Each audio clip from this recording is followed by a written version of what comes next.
Once upon a midnight dreary, while I pondered weak and weary over many a quaint and curious volume of forgotten lore, while I nodded, nearly napping, suddenly there came a tapping, as of someone gently rapping at my chamber door. "'Tis some visitor," I muttered, tapping at my chamber door. "Only this, and nothing more." Ah! Distinctly I remember, it was in the bleak December, and each separate dying ember wrought its ghost upon the floor. Eagerly I wished the morrow, vainly I had sought to borrow from my books surcease of sorrow, sorrow for the lost Lenore, for the rare and radiant maiden whom the angels name Lenore, nameless here for evermore. And the silken, sad, uncertain rustling of each purple curtain thrilled me, filled me with fantastic terrors never felt before, so that now, to still the beating of my heart, I stood repeating, "'Tis some visitor entreating entrance at my chamber door, some late visitor entreating entrance at my chamber door. This it is, and nothing more." Presently my soul grew stronger, hesitating then no longer. "Sir," said I, "or madam, truly your forgiveness I implore, but the fact is I was napping, and so gently you came rapping, and so faintly you came tapping at my chamber door, that I scarce was sure I heard you. Here I opened wide the door. Darkness there and nothing more. Deep into that darkness peering, long I stood there wondering, fearing, doubting, dreaming dreams no mortal ever dared to dream before. But the silence was unbroken, and the stillness gave no token. And the only word there spoken was the whispered word, "Lenore?"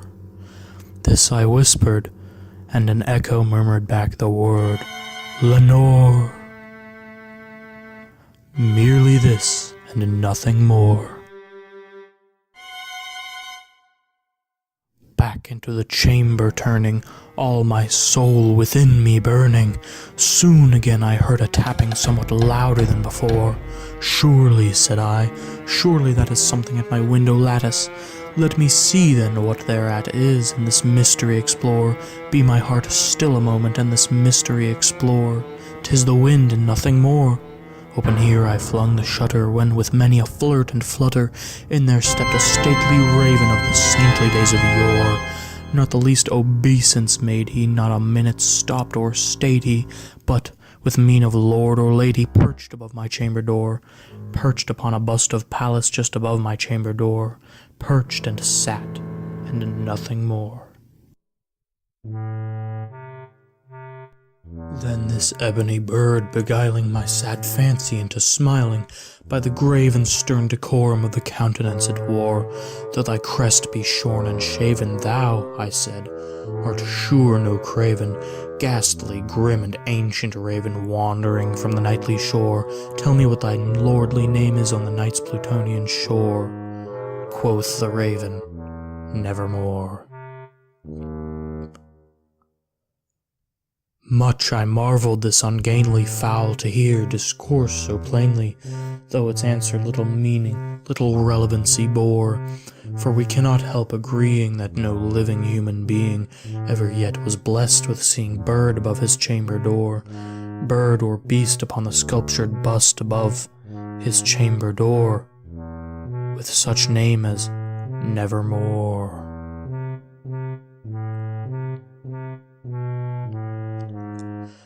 But the raven sitting lonely on the placid bust spoke only that one word, as of his soul in that one word he did outpour. Nothing farther than he uttered, not a feather than he fluttered, till I scarcely more than muttered, "Other friends have flown before, and the morrow he will leave me as my hopes have flown before." Then the bird said, "Nevermore." Startled at the stillness broken by reply so aptly spoken, "Doubtless," said I, "what it utters is its only stock and store, caught from some unhappy master, whom unmerciful disaster followed fast and followed faster, until his songs one burden bore, till the dirges of his hope that melancholy burden bore, of never, nevermore."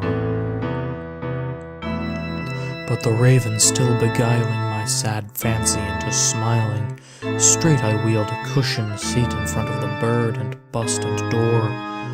Then upon the velvet sinking I betook myself to linking fancy unto fancy, thinking what this ominous bird of yore, what this grim, ungainly, ghastly, gaunt, and ominous bird of yore meant in croaking, nevermore.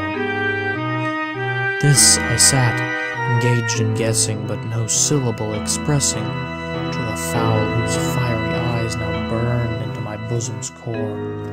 This and more I sat divining, with my head at ease reclining, on the cushion's velvet lining with that the lamplight gloated o'er, but whose velvet violet lining with the lamplight gloating o'er, she shall press, nevermore.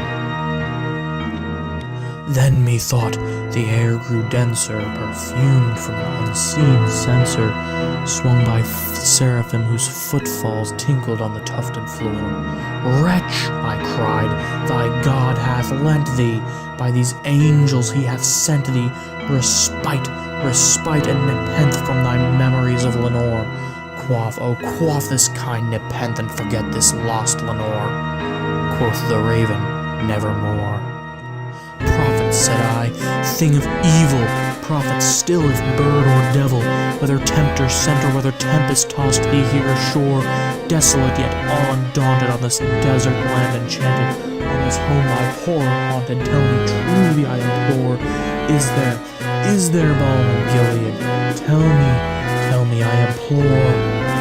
Quoth the raven, nevermore.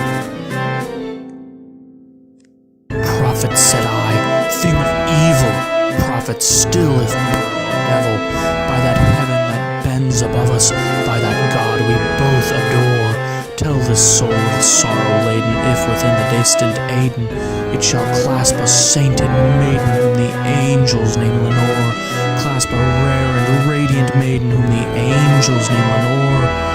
Quoth the raven, nevermore.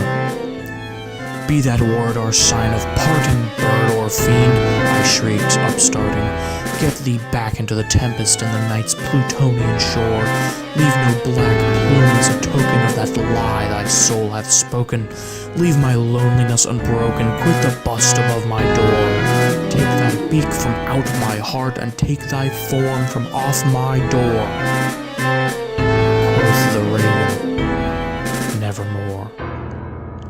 And the raven, never flitting, still is sitting on the pallid bust of Pallas just above my chamber door, and his eyes have all the seeming of a demon's that is dreaming, and the lamplight o'er him streaming throws his shadows on the floor, and my soul from out that shadow that lies floating on the floor shall be lifted nevermore.